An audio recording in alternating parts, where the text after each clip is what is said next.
Ano-ano nga ba ang mga posibleng dahilan kung bakit hindi ka pa natatawagan sa application mo sa barko or sa kahit na anong trabaho? Hello, what's up mga Kamarino? Once again, this is Kamarino Vlog. Sa video na ito, pag-uusapan natin kung ano-ano nga ba ang mga posibleng dahilan kung bakit hindi ka pa natatawagan sa application mo.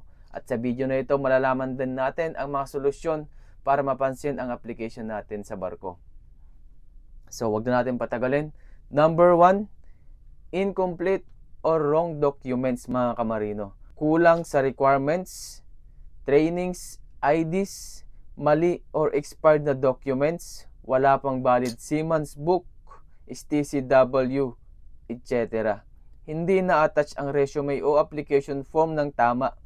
Dapat ang gawin natin, i-double check lagi kung kompleto ang ipinasang documents at nakaayos ang file names, PDF format dapat, malinaw, maayos ang pagkakasunod-sunod. Number 2, mahina ang resume o biodata.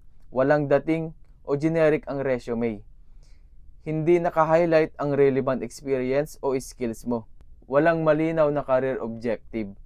Dapat ipagawa or ayusin ang resume para mag-stand out tayo mga Kamarino.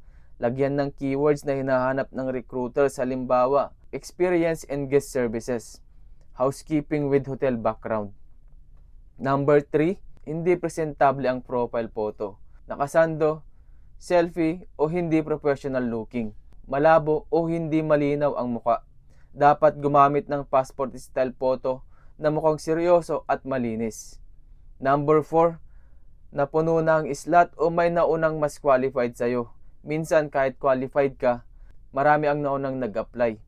Ang priority kasi ng mga cruise line or ng mga cruise ship manning agency ay yung may experience sa cruise ship or sa luxury hotel.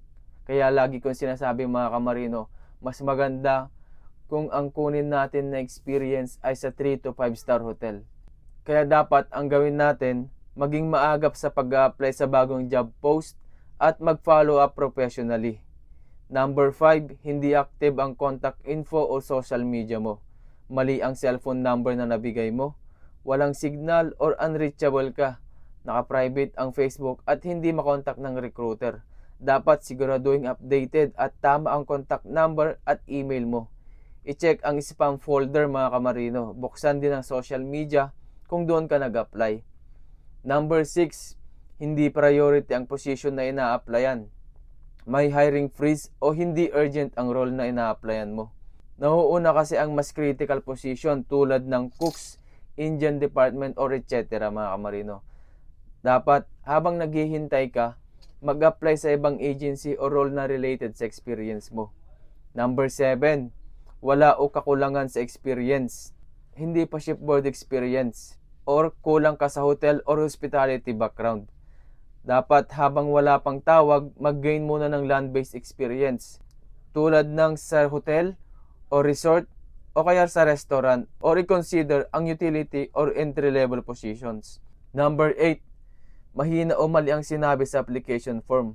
Mali ang sagot sa why do you want to work on board, for example. Masyadong generic o wala sa tono.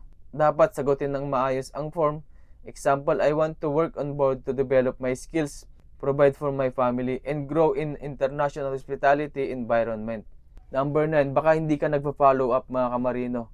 Baka natabunan lang ang application mo. Hindi ka lumalaban sa dami ng aplikante. Dapat gumawa ka ng professional follow-up message after 5 to 7 days. Ito bonus tips mga Kamarino. Mag-apply sa maraming agency at wag lang sa iisa. The more you try, the more chances na matawagan ka. Kung nagustuhan mo itong video na ito mga Kamarino, palike na rin ako, pa-follow na rin ako. May YouTube channel din ako mga Kamarino. Sa mga gustong makapagtrabaho dito sa barko at gustong magkaroon ng idea kung paano mag-apply dito, i-follow mo lang ako, Kamarino Vlog. Yun lamang. God bless and good luck po sa ating lahat mga Kamarino.